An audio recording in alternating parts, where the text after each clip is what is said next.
दीपक बताइए कैसा रहा आज की पोलिंग और किस तरह का माहौल आपने देखा वहां पर? देखिए, बिल्कुल राजस्थान में आज बहुत ज़्यादा महत्वपूर्ण चुनाव था। 13 सीटों पर दो जो एक्स मुख्यमंत्री है जिसमें वसुंधरा राजे उनके बेटे चुनाव लड़ रहे हैं, और वैभव गहलोत जो कि अशोक गहलोत के बेटे हैं वो यहाँ पर चुनाव लड़ रहे हैं। उसके साथ ही दो केंद्रीय मंत्री जोधपुर से गंजर सिंह और बाड़मेर से कैलाश चौधरी। और वोटिंग प्रतिशत जो है लगभग 60 रहा है, जो कि जो पहले चरण की वोटिंग थी उससे लगभग उसके बराबर ही, यानी कि कोई खास इजाफा नहीं हुआ है। सबसे ज़्यादा अगर मैं बात करूँ तो बाड़मेर में सबसे ज़्यादा वोटिंग प्रतिशत रहा है, लगभग 70% रहा है। और बाड़मेर में त्रिकोणीय मुकाबला जो है वो रविंद्र सिंह भाटी, कैलाश चौधरी और कांग्रेस के जो इन तीनों में कंपटीशन है, और इसीलिए कंपटीशन देखने को मिला है। और लगभग 70% वहाँ पर वोटिंग रहा है। क्या रिजल्ट रहता है वो देखने को मिलेगा, लेकिन आज की वोटिंग से ऐसा लगता है कि जो 13 जो सीटों पर वोट हुआ इसमें बीजेपी को ही आज जो है फायदा मिलने वाला है, क्योंकि बीजेपी हर जगह जो है टक्कर में है। केवल एक टोंक में जहाँ पर गया था, टोंक सवाई माधोपुर में जो जौनपुरिया है, जो भाजपा के प्रत्याशी है, उनसे लोगों की नाराजगी, उनको टिकट अगर रिप्लेस कर दिया जाता तो शायद ऐसा नहीं होता, लेकिन उनसे लोगों की नाराजगी है। उनके सामने कांग्रेस के जो प्रत्याशी जो सचिन पायलट के कैंडिडेट है हरीश मीणा, वो काफी ज्यादा कंपटीशन में, लेकिन फिर भी टोंक सवाई माधोपुर कंपटीशन है। दीपक एक बात बताइए, मुकाबला है। इसके अलावा दीपक एक बात बताइए, अब से 2 दिन पहले लोकेश शर्मा जो फॉर्मर ओएसडी थे अशोक गहलोत साहब के, वो आए, उन्होंने एक तरह से बम फोड़ दिया कि जो टेप कांड हुआ था, सरकार को गिराने की पूरी साजिश जो थी उसके पीछे बीजेपी और कांग्रेस के बागी लोग किस तरह से थे, और उस टेप को लीक कराने में गहलोत साहब का ही हाथ था। क्या उसका कहीं से भी असर या कोई वोटर मिला हो जो जिसने आपको इस बात का जिक्र किया हो?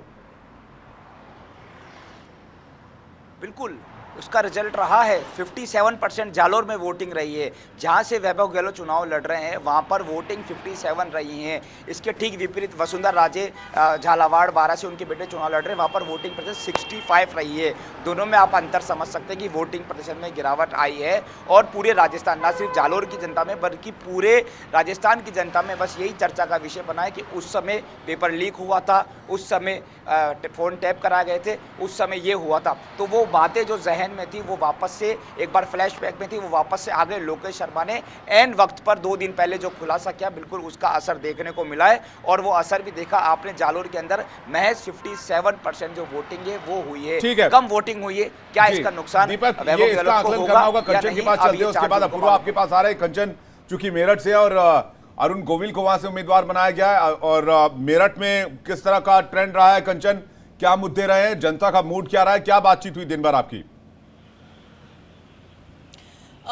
विवेक, साफ तौर पर अगर बात मेरठ की जाए, मेरठ हो, मथुरा हो, बागपत हो, बुलंदशहर हो, अलीगढ़ हो, अमरोहा हो या फिर गौतम बुद्ध नगर, गाजियाबाद क्यों ना हो, उत्तर प्रदेश की इन 8 सीटों पर आज जनता ने अपने मत का इस्तेमाल किया था। जब हम पश्चिम बेल्ट की बात करते हैं तो क्योंकि मैं पूरे पैनल को सुन रही थी और मैं ये महसूस कर रही थी कि लोकल इश्यूज यानी कि बेरोजगारी, महंगाई को लोगों ने तवज्जो दिया है। लेकिन अगर जब हम बात यूपी की करते हुए, यूपी का पॉलिटिकल सिनेरियो बहुत डिफरेंट होता है, यूपी का पॉलिटिकल नैरेटिव ही बहुत डिफरेंट होता है। यहां पर नेशनलिज्म पर वोट किया जाता है, राष्ट्रवाद पर वोट किया जाता है, नेशनलिज्म के अलावा नेशनल इश्यूज पर लोग वोट करते हैं। क्योंकि पश्चिम यूपी देखिए, किसान आंदोलन यहां हुआ, जाट आंदोलन यहां हुआ, उन सब के बावजूद प्रत्याशी कोई भी उतार दिया जाए, एक sentiment value Bharatiya Janata party के लोगों से यहां पर साफ तौर पर मुझे देखने को मिली। असर यह भी हो सकता है क्योंकि मैं कैंट एरिया में मौजूद हूं, वो भाजपा का गढ़ माना जाता है। लेकिन अरुण गोविल की अगर बात की जाए तो उन पर यह आरोप लगातार लगा था कि वो बाहरी है। जब मैंने उनसे बात की तो उन्होंने कहा मैं बाहरी नहीं हूं, मैं यहीं का हूं। और एक अलग उनकी पर्सनालिटी थी, एक कॉन्फिडेंस था, चाहे उनमें हो या फिर लक्ष्मीकांत वाजपेयी में क्यों ना हो, पूरे कॉन्फिडेंस के साथ भारतीय जनता पार्टी मैदान में उतरी है। सुनीता की अगर बात की जाए जो समाजवादी पार्टी की तरफ से मैदान में उतरी हैं, वो बीएसपी की तरफ से मेयर थी। तो सवाल ये उठ रहे हैं कि पार्टी बदलना, उसके बाद से समाजवादी की पार्टी की तरफ से उतरना कहीं ना कहीं लोगों में एक डर क्रिएट कर रहा है। दलित चेहरा, ब्राह्मण चेहरा, मुस्लिम वोटर्स, ये कई बड़े फैक्टर्स इस वक्त यहाँ पर मौजूद है। कंचन जी, हमारा सवाल ये है कि वहां से अरुण गोविल चुनाव लड़ रहे हैं जो कि राम थे सीरियल के, और अभी राम मंदिर का में प्राण प्रतिष्ठा भी हुई अयोध्या में, वो राम फैक्टर आपको कहीं पर दिखा? जो लोग जा रहे हो वोटिंग करने के लिए, उन्होंने कहा हो कि सरकार ने राम मंदिर बनाया, यहाँ पर राम आ गए इसलिए राम को जीतना चाहिए, कुछ इस तरह की बात?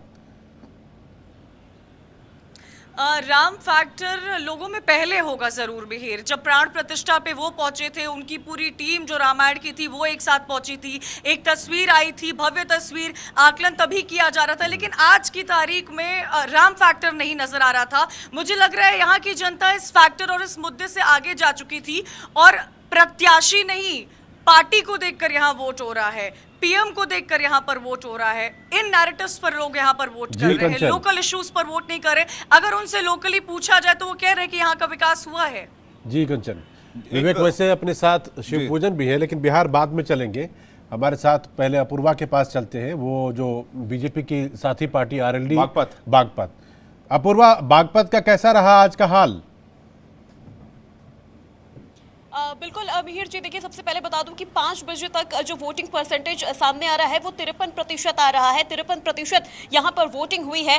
वोटिंग परसेंटेज काफ़ी कम नजर आया है क्योंकि इसके पीछे एक सबसे बड़ा रीज़न यहाँ पे मौसम भी था, क्योंकि धूप बहुत ज़्यादा थी, गर्मी बहुत ज़्यादा थी। इस वजह से लोग घरों से बाहर निकलने से भी कतराए हैं। सबसे पहले अब आपको तस्वीरें दिखा देते हैं कि यहाँ पर दूसरे चरण की जो वोटिंग है वो संपन्न हो गई है। अब ईवीएम मशीन के अंदर तमाम प्रत्याशियों का जो भविष्य है वो इस वक्त कैद है। और देखिए, बागपत सीट को लेकर कहा जाता है कि ये वो सीट है जिसने हमें 5वां प्रधानमंत्री दिया, जिस सीट से 3 केंद्रीय मंत्री हमें मिले हैं। और इस सीट पे पहली बार गैर चौधरी परिवार का कोई प्रत्याशी खड़ा हुआ है।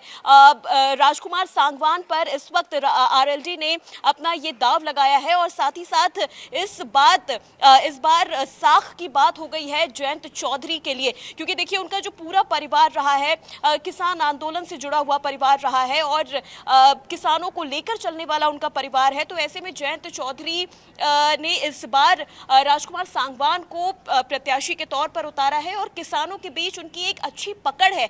साथ ही साथ जाट वोटर्स यहाँ पे एक सबसे बड़ा फैक्टर है, क्योंकि यहाँ पर जाटों की जो संख्या है वो 4 लाख के ऊपर है। मुस्लिम वोटर्स यहाँ पर 3.5 लाख के ऊपर मुस्लिम वोटर्स हैं। लेकिन कहीं ना कहीं मुस्लिम वोटर्स इस बार हमें मिहिर जी छिटके हुए नजर आए हैं बीजेपी और आरएलडी के इस गठबंधन से। ठीक है, अपूर्वा आपके पास वापस लौटेंगे और ज्यादा जानकारी के लिए शिव पूजन का रुख करें। इससे पहले आपको बता दें कि कांग्रेस से इस वक्त हमारे साथ आकाश यादव प्रवक्ता जुड़ गए हैं, जैस्मीन संधवालिया हमारे साथ जुड़ गए हैं, बीजेपी के प्रवक्ता। आपका भी बहुत बहुत स्वागत है, आप दोनों मेहमानों का स्वागत। इसके अलावा हमारे साथ अकुश श्रीवास्तव, संपादक नवोदय टाइम्स हमारे साथ जुड़ गए हैं, आप दोनों का आपका भी बहुत स्वागत है। और सौरभ दुबे और प्रेम कुमार जी भी हमारे साथ लगातार बने हुए, आप सभी का स्वागत है। मैं शिवपूजन से एक रिएक्शन लेके फिर बाकी मेहमानों का रुख करूंगा। शिवपूजन, बिहार की क्या जानकारी आपके पास, बिहार का मूड क्या रहा, पूर्णिया का समीकरण क्या रहा, 4 सीटों पर मतदान थे, उन सीटों के बारे में क्या खबर आपके पास? देखिए 5 सीटों पर वोट जो है वो अब कंप्लीट हो चुका है, लेकिन मैंने तमाम बूथों का जो दौरा किया, इंतजामात जो थे बिल्कुल लचर व्यवस्था थी और शायद यही एक बड़ा कारण बना कि वोटिंग परसेंटेज जिस हिसाब से उम्मीद की जा रही थी उतना वोटिंग परसेंटेज नहीं हुआ। 5 बजे तक तकरीबन 53% के आसपास का वोटिंग परसेंटेज था और हम उम्मीद कर रहे हैं, जैसे थोड़ी देर पहले ही मैंने अपना वोट डाला है, थोड़ी देर पहले ही, तो हम उम्मीद कर रहे थे कि जैसे से शाम ढलेगी शायद बड़ी तादाद में लोग आएंगे, अपने मताधिकार का जो है वो इस्तेमाल करेंगे। लेकिन बड़ी बात यह है कि दूसरे चरण के चुनाव में जो 5 जगहों पर चुनाव हुआ वहाँ पर मैं कांटे की टक्कर देख पा रहा हूँ। भागलपुर में भी कांटे की टक्कर, बिल्कुल। वजह मतलब कि प्रत्याशी बेहतर नहीं। आपने सुना, अलग अलग फैक्टर्स हैं, बहुत सारे वजह हैं। पूर्णिया की आपने बात पूछी, पूर्णिया में एक बड़ा फैक्टर बने पप्पू यादव एक ऐसे फैक्टर बने जिसने कि बीमा भारती के लिए परेशानियां खड़ी कर दी और शायद केक वॉक हो सकता है वहां पर जदयू के कैंडिडेट के लिए, लेकिन वैसी स्थिति भागलपुर में मैं नहीं देख पा रहा हूं। भागलपुर में कैंडिडेट को लेकर के काफ़ी शिकायतें हैं लोगों की और शायद इस वजह से कांग्रेस यहाँ पर मजबूत स्थिति में दिख रही है।